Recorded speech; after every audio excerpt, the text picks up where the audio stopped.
They sat me on a folding chair, right by the restroom. The smell of bleach and cheap air freshener leaked from the door behind me, mixing with perfume and champagne. Meanwhile, even the cousins we hadn't seen in a decade sat near the stage, sipping wine, laughing like royalty. That was my place in the family, an afterthought, a shadow.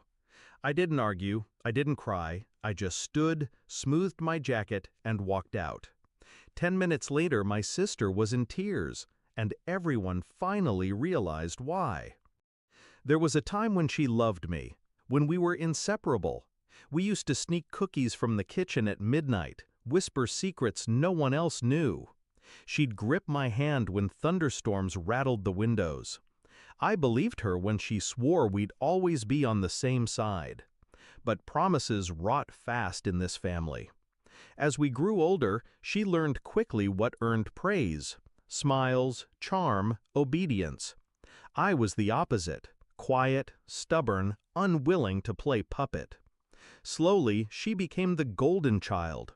I became the cautionary tale. Still, when she called me months ago, begging me to stand by her on her big day, I said yes.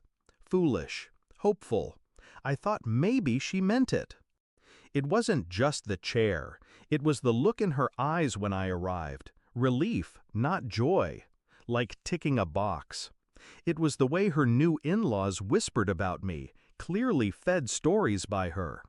It was the seating chart, handwritten by her, and my name scratched at the bottom, next to the bathroom. Humiliation disguised as hospitality. I realized then, she didn't invite me to honor me. She invited me to control me, to display me like a zoo animal, close enough for pity, far enough not to matter. That's when something in me shifted. I didn't storm out in rage. No, rage is sloppy. I slipped out in silence, calm, composed, because I wasn't walking away empty-handed. What my sister never knew was that her perfect wedding, every vendor, every invoice, every fragile detail had passed through me. Months ago, when she asked me to handle the boring logistics, I did. Contracts, payments, backup files. Everything ran through my email, my passwords, my accounts. She thought it was servitude. She didn't realize it was leverage.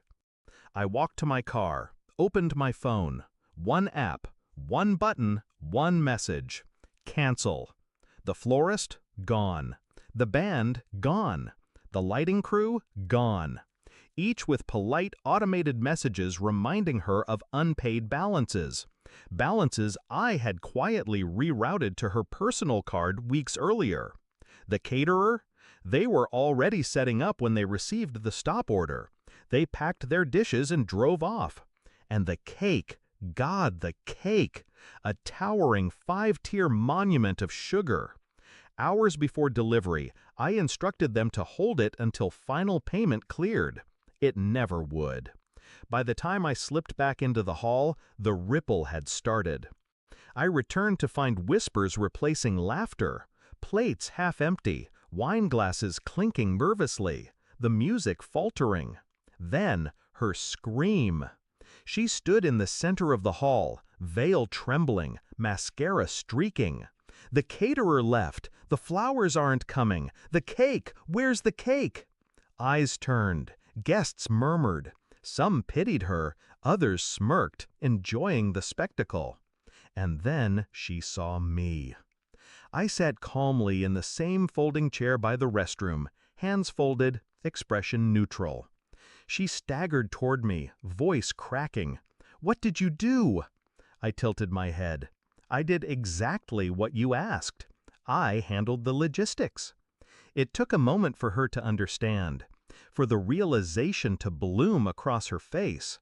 Then her mouth fell open, eyes wide, like she was staring at a stranger.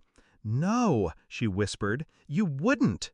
I leaned closer, my voice low, only for her. "You made me invisible. Tonight, I made you unforgettable." By midnight, the wedding was rubble. No flowers, no music, Guests left hungry, gossiping louder than the DJ ever could. Her perfect fairy tale ended in whispers and pity. Photos of her breakdown circled the family chat before she even changed out of the dress. And me? I drove home in silence, windows down, air cold and clean. For the first time, I didn't feel small, or forgotten, or pushed aside. I felt seen. Because humiliation cuts both ways. And when they sat me in that folding chair by the restroom, they gave me permission. I didn't ruin her wedding. I corrected the seating chart. And this time, everyone finally noticed where I belonged.